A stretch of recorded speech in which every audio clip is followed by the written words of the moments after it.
Good evening, Brian here, Fitzpatrick's Garage, Dublin Road, Kildare. This is a video of the difference. I want to show you this car here, 2003 Toyota Camry. In this video, I want to show you why I think this car makes sense for somebody. And I'm going to do it basically in as honest a fashion as I can. I'm going to be completely objective. I'm going to show you warts and all, but I still think this is great value for money.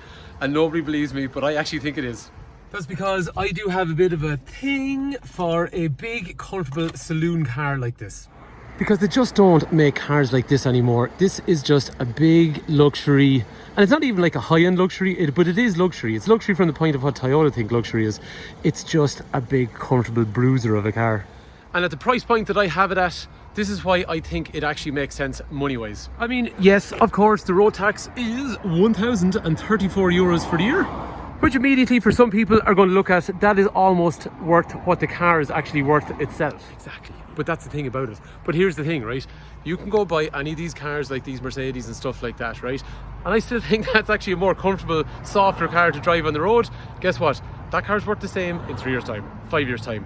Cars like this, and like every other car that I normally advertise, they depreciate every single year. So while your road tax is really low on a car with a modern low emissions engine, in the case where, say, for example, you're paying 200 quid road tax for a year, most likely, if you've got a pretty new car, you've probably lost somewhere in the region of 3, 4, even 5,000 euros for the year.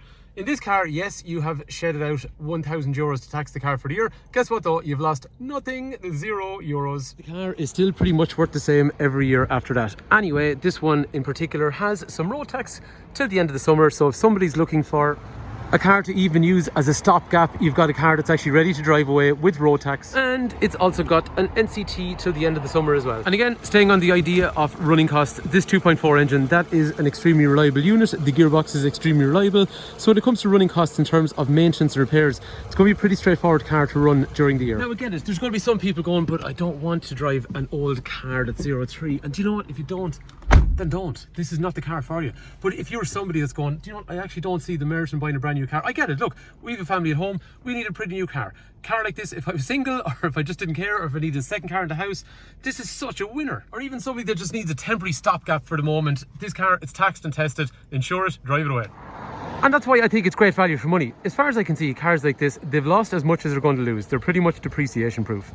The cost of owning the car really is down to road tax, but absolutely nothing else. And as we were saying, when you think about how cars depreciate, it's actually not as bad as it initially seems.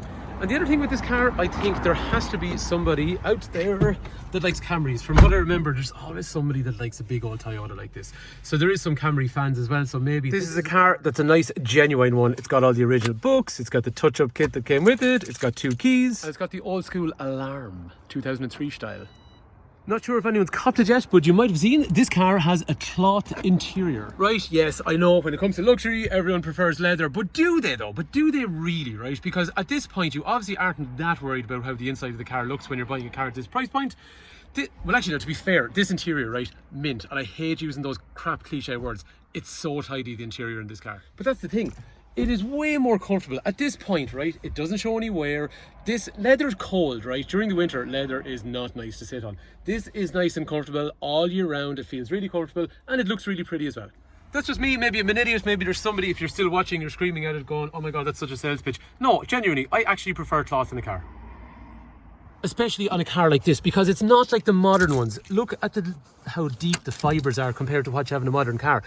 It's a thick kind of cloth interior, whereas the modern cars just have this kind of nylon sort of very thin surfaced material.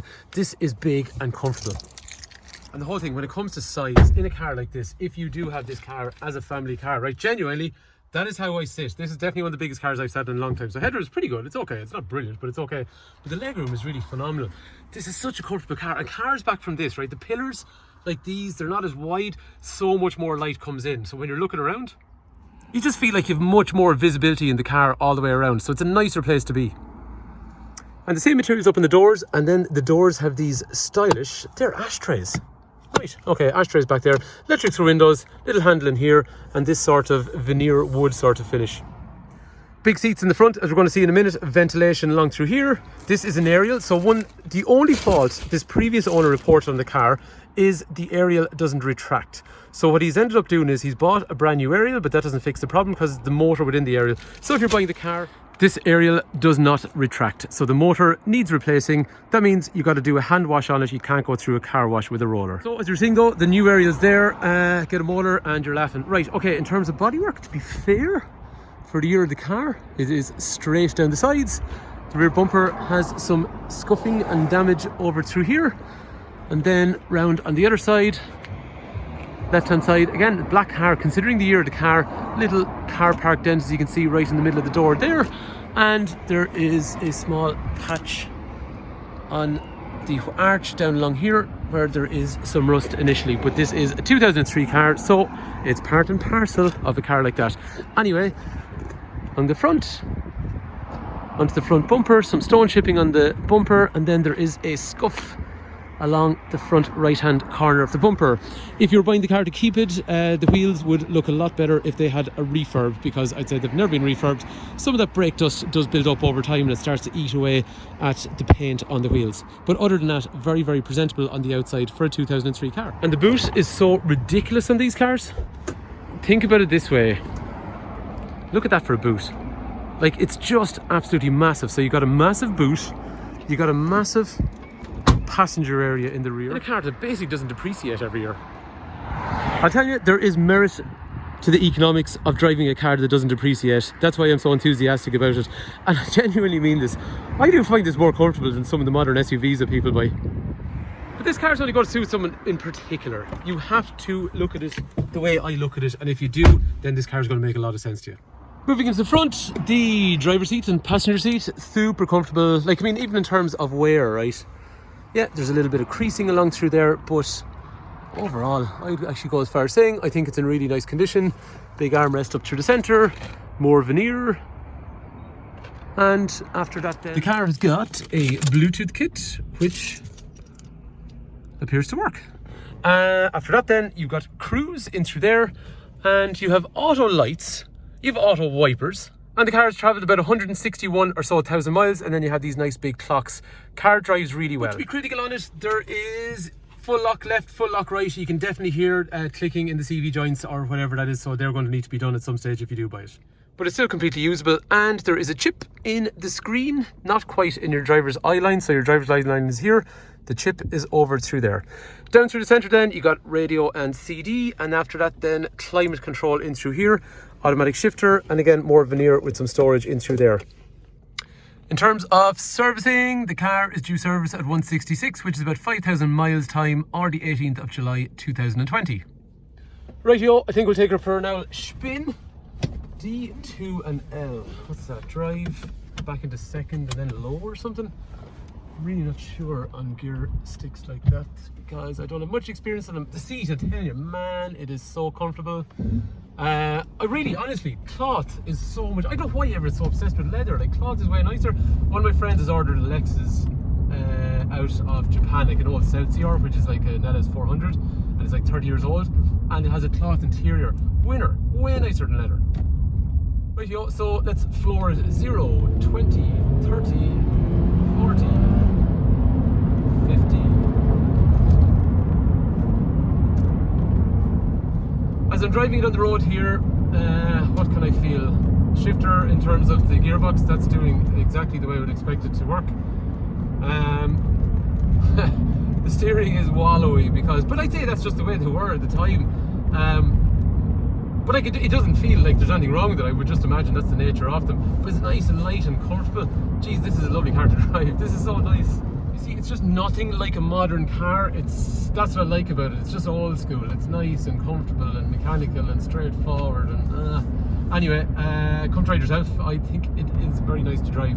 I'm going to just get out the road a little bit more, and I'll start off from 0 and we'll accelerate up as far as 120 kilometers an hour, 75 miles an hour in other words, just to see how it's shifting if I put it under pressure. But this actually feels lovely to drive.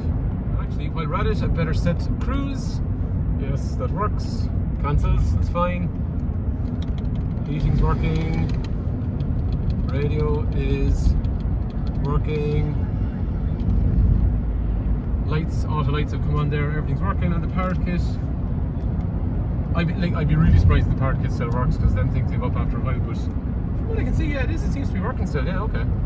Okay, let's go from 0, 20, 30, 40,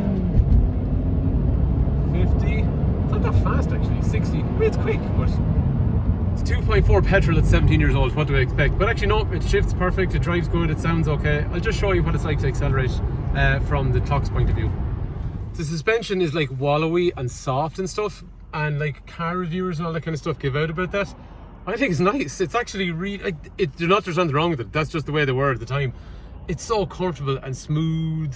Probably, you know, not good for your back long term, but it actually just feels so comfortable. I love it. Anyway, let's accelerate.